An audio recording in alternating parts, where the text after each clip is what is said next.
There's a certain kind of fear that sticks with you. It's the unsettling realization that the ordinary world can suddenly twist, revealing something deeply wrong, something that lingers in the back of your mind long after the moment has passed. These are those kinds of stories, real encounters that brushed the edges of what we understand, leaving those who experience them with a haunting unease that's hard to shake. Tonight, we delve into the true accounts of those who found themselves face to face with the inexplicable.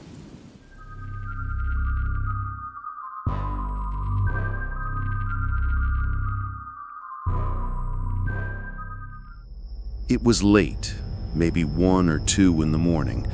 I was walking home from a friend's place, a familiar route I'd taken countless times. The streetlights cast these long, distorted shadows, but there was no one else around, just the quiet hum of the city settling down. Then I saw him. He was coming towards me in the distance, and even from far away, I could tell there was something off. He was tall, unnaturally thin almost, wearing a suit that seemed too formal for the hour. As he got closer, I noticed he was moving in this strange, jerky way, like he was dancing. But it wasn't a happy dance. It was unsettling, disjointed. And then I saw his face. His head was tilted back, his eyes fixed on the sky, and his mouth, it was stretched into this impossibly wide smile. Not a friendly smile, not even a manic one. It looked painful, like his skin was being pulled taut against his teeth. I felt this immediate spike of fear. My gut screamed at me to get away. I crossed the street, trying to keep my eyes forward, but I couldn't help glancing back. He had stopped dancing. He was just standing there, perfectly still, but now he was parallel to me on the other side of the road, still smiling up at the sky. It was the stillness that got to me. That and the feeling that I was being watched, even though his eyes weren't on me. My heart was pounding in my chest. I sped up my pace, trying to put as much distance between us as possible. I risked another look, and that's when my blood ran cold. He was moving again, not walking, but crawling, slowly, deliberately towards me, that horrifying smile still plastered on his face. I froze, paralyzed by this surreal nightmare unfolding in the middle of a quiet street. Then just as suddenly as it started, he stopped. He slowly stood back up, turned away from me, and resumed that bizarre, unsettling dance, disappearing into the darkness. I didn't stop running until I was safely inside my apartment, every shadow on the wall seeming to hold that grotesque smile. To this day, I can't shake the image of that man, his eyes on something I couldn't see, that smile that promised nothing but terror.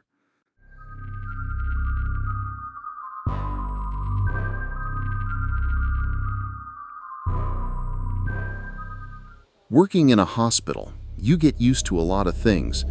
The long hours, the constant beeping of machines, even the heavy atmosphere that sometimes settles over the wards. But nothing could have prepared me for what happened one night a few years ago. I was working the night shift on a floor that had a few long-term care patients. We had one elderly gentleman who was nearing the end, and sadly he passed away quietly in his sleep. Protocol is protocol. The room was cleaned, prepped, and a new patient was admitted the next day. It was a woman in her late 60s, recovering from surgery. I checked on her a few times throughout my shift and everything seemed fine. Then, around 3 in the morning, her call light went off. Her voice on the intercom was panicked, barely a whisper. She kept repeating, "There's a man in here. There's a man sitting in my room." I rushed to her room, my mind racing. Maybe she was disoriented from the medication, but when I got there, she was wide awake, her eyes darting nervously towards the corner of the room. There was no one there. I tried to reassure her, explaining that she might be having a bad dream, but she was adamant. She described a man sitting in the chair beside her bed, just watching her. She said he was old, frail-looking almost, and had this heavy, sad presence.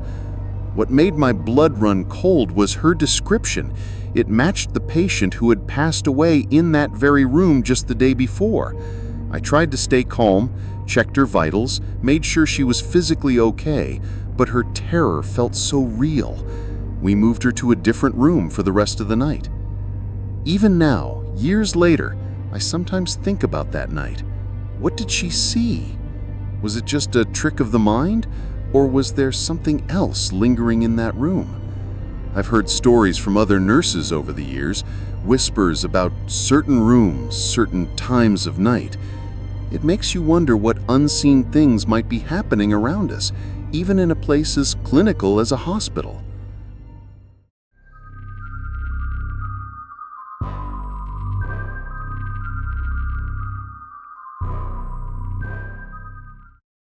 Growing up, the layout of our house always made me a little uneasy at night. My bedroom door faced the end of a long, dark hallway.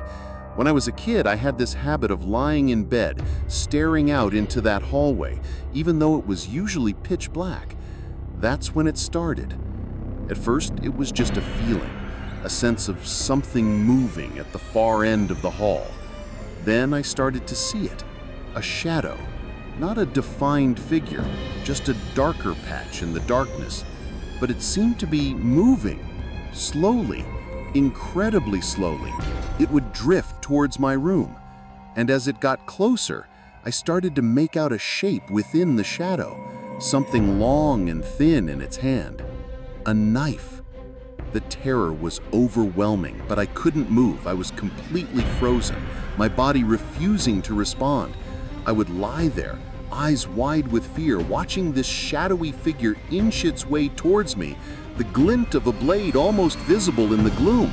It felt like it took hours for it to reach my doorway, and then it would just stop, hovering there, a silent, menacing presence. This went on for months. I was constantly afraid to go to sleep. Then, as I got into my early teens, the visual aspect stopped, but something else started. Sleep paralysis. I would wake up in the middle of the night, completely unable to move, my body locked in place, and then the sounds would start. A low murmur at first, then growing into a cacophony of voices, a huge, angry crowd shouting just outside my door. I couldn't make out any words, just the raw, terrifying sound of collective rage. These episodes would be so intense, so real, that I would be drenched in sweat, my heart pounding. The only way it would stop is if my brain finally gave out, and I would mercifully fall back to sleep. Even now, as an adult, I still get the occasional bout of sleep paralysis, and sometimes in those fleeting moments between wakefulness and sleep, I swear I can still feel that shadowy presence at the end of the hall and hear the faint echo of the distant, angry crowd.